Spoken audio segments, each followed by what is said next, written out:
ខ្ញុំពិតជាមានអារម្មណ៍រំភើបសប្បាយរីករាយមែនទែនព្រោះវាជាវេលាមួយដ៏កម្រដែលខ្ញុំត្រូវបានមកលេងនៅចំការពុកម្ដាយរបស់ខ្ញុំប៉ានិងម៉ែ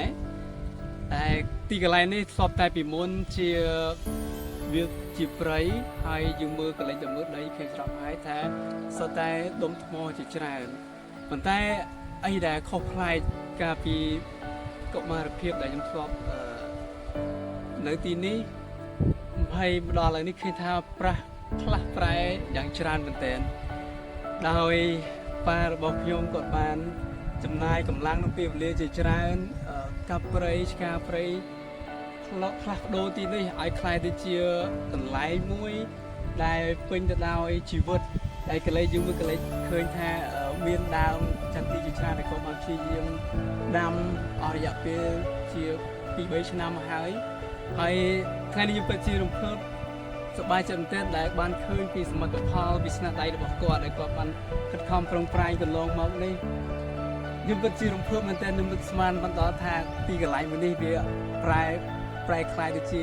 កន្លែងមួយដ៏អស្ចារ្យយ៉ាងនេះទោះបីជាឥឡូវនេះយើងមិនទាន់បានឃើញនៅផលផ្លែច្រើនយ៉ាងណាក៏ដោយប៉ុន្តែព្រោះចិត្តខ្ញុំមានសេចក្តីសង្ឃឹមហើយរំពឹងថាប្រហែលឆ្នាំទៅខាងមុខទៀត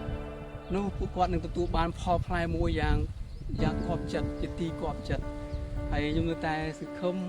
ហើយជឿជាក់ចំណិតថាពួកគាត់នឹងទទួលបានផលផ្លែនេះ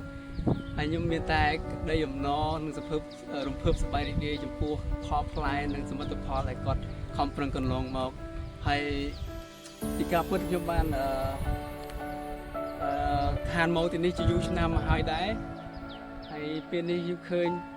វាគឺជាការរំលឹកដល់អនុស្សាវរីយ៍កន្លងមកដែលខ្ញុំធ្លាប់គ្មានគោលនីតិនេះធ្លាប់ធ្វើស្រែចម្ការជាមួយគាត់នៅកន្លែងនេះ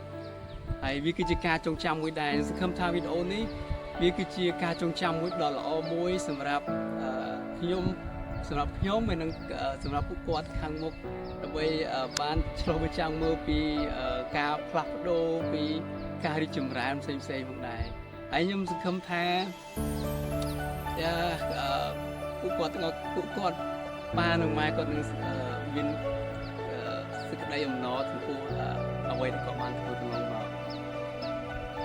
មានអារម្មណ៍ថាសប្បាយចិត្តពីដែលមកធ្វើការប៉ាម៉ែដែលគាត់ខំប្រឹងប្រែងដាំ